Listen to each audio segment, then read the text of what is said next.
Last April 16 కల్లా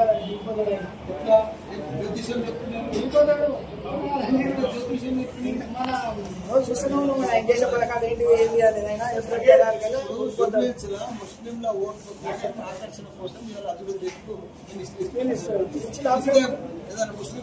పడిపో ఏం పడదు. ఎవరు ఇస్తే మాత్రమే పడవు. ఎందుకంటే మళ్ళీ ఆయన దించేస్తారు. ఇక్కడ కాంగ్రెస్ సంగతి తెలిసిపోయింది మనకి. ఇది ఎలక్షన్ అయిపోయినాక తెలుస్తుంది భవిష్యత్తు ఏంటిది అని. నేనైతే అంటున్నా ఏప్రిల్ 16 లాస్ట్ అయిన డేట్ అయింది. ఇక మనకు పక్క మన 100% మనం గెలుస్తాం. అదైతే నమ్మకం ఉంది. బంగారం రాలేదు, స్కూటీలు రాలేదు, కళ్యాణ లక్ష్మి అనేది లేదు, గ్యాస్ బిల్ అన్నారు గ్యాస్ లేదు, కరెంటు బిల్ అన్నారు కరెంటు బిల్లు లేదు,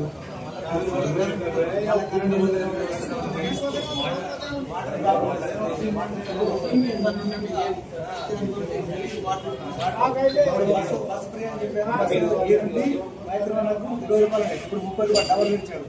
6 పైసలు మొదలు ప్రొడ్యూషన్ చేస్తున్నాడు. మన దగ్గర ఏం లేదు. చేసిన దాంట్లో దళిత స్టడీ సర్కిల్ కట్టించండి కూడా ఇప్పుడు కాంగ్రెస్ వచ్చినప్పుడు చొక్క పని అవుతుంది.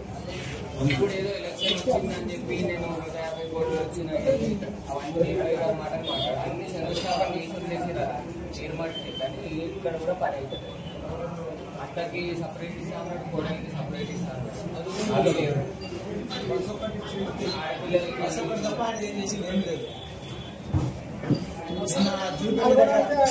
మన దాంట్లో చూస్తున్నా ఏమమ్మా బస్ కోసం. ఎందుకంటే చాలా ఛాయడానికి వస్తున్నాను ఏం చెప్తాం. బస్ సమాధానం చెప్పకుండా బస్ అనేది ఉపయోగపడాలి.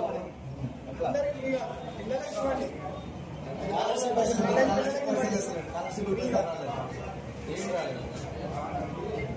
రేవంత్ గారు అయితే మీరు ఆయన బంగారు మీద గుడికి చూస్తే మొత్తం రోడ్ల మీద వాడుకుంటుంది. ఏముంది ఏం లేదు, మొత్తం ఇదే కంట్రోల్ లేకుండా నాకైతే మాట్లాడడం చాలా ఉంది సార్. 365 రోజులు ప్రాబ్లమే. వాటర్ బిల్ వస్తుంది, వాటర్ బిల్ వస్తుంది. నాకు అప్పటి నుంచే వస్తుంది. కేసీఆర్ సార్ చేసింది అది. ఇప్పుడు మళ్ళీ ఇంప్లిమెంట్ చేసి వాళ్ళు ఎలక్షన్ అయిపోయినాక వాళ్ళ పెద్ద బిల్లులు అన్నీ వస్తాయి. Thank you sir. మందికి బీసీ బంద్ వాళ్ళకి చేతుల దాకా వచ్చి చెక్కులు పాస్ అయ్యి శాంక్షన్ అయిన లెటర్ డబల్ బెడ్రూమ్ చాలా మనం అలాట్ చేస్తాం. వాళ్ళకి డబల్ బెడ్రూమ్ కూడా రాలేదు కదా. డబల్ బెడ్రూమ్ కూడా పెట్టారు. డబల్ బెడ్రూమ్ కూడా వాళ్ళు అదే అస్త్రం వాడుతున్నారు కదా.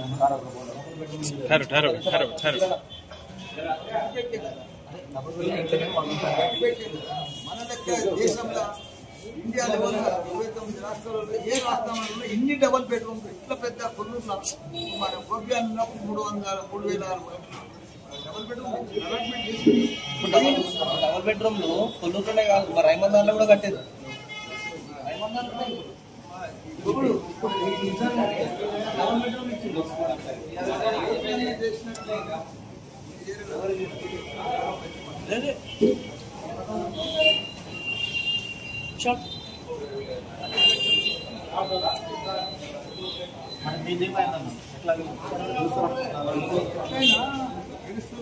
అవకాశం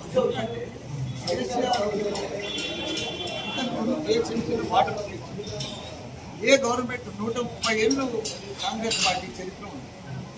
65 ఏళ్ళు కాంగ్రెస్ పరిపాలించింది. కానీ ఎప్పుడు కూడా జిహెచ్ఎంసీలో వాటర్ ఫ్రీ అని వాళ్ళ నోటికే రాదు. అది కేసీఆర్ చేసింది. పేదలకు డబల్ బెడ్రూమ్ పెద్ద పెద్ద building multi story building current 24 గంటల కరెంట్ ఇచ్చినప్పుడు కరెంట్ పోతా ఉంది వస్తా ఉంది. ప్రజలు ఇవన్నీ గమనించారు. ఇప్పుడు కనిపిస్తున్నాయి కదా. ఇప్పుడు వాళ్ళు కూడా అంటారు కదా ఏమని ఫ్రీ బస్ ఉంది 200 యూనిట్లు వచ్చింది కాదండి. ఇప్పుడు వాళ్ళు ఫ్రీ బస్ పెట్టింది తప్పులేదు. అది పెద్ద పనేం కాదు. అది భర్తలకు ఏం చేసి డబల్ ఛార్జ్ చేసి ఆడలకు ఫ్రీ ఇచ్చినట్టే భార్యకు ఫ్రీ ఇచ్చినట్టే భర్తకు డబల్ ఛార్జ్ చేసి ఈ ఆడేమైంది నువ్వు ఫ్రీ ఆడిచ్చినట్టే మళ్ళీ ఆటోలో కడుపు కొట్టాడు. 161 మంది ఆటోలో తగ్గినాయి. వాళ్ళకి ఏది వాళ్ళ ఉసురు పోసుకుంటారు. కూడా రేట్లు పెంచినా పెంచుతా ఉన్నారు. పోనీ మనకు అంతకుముందు మన క్యాపిటల్ ఇన్కమ్ ఎంత కావాలి మొత్తం -5 అయిపోయింది. మరి ఎందుకైంది?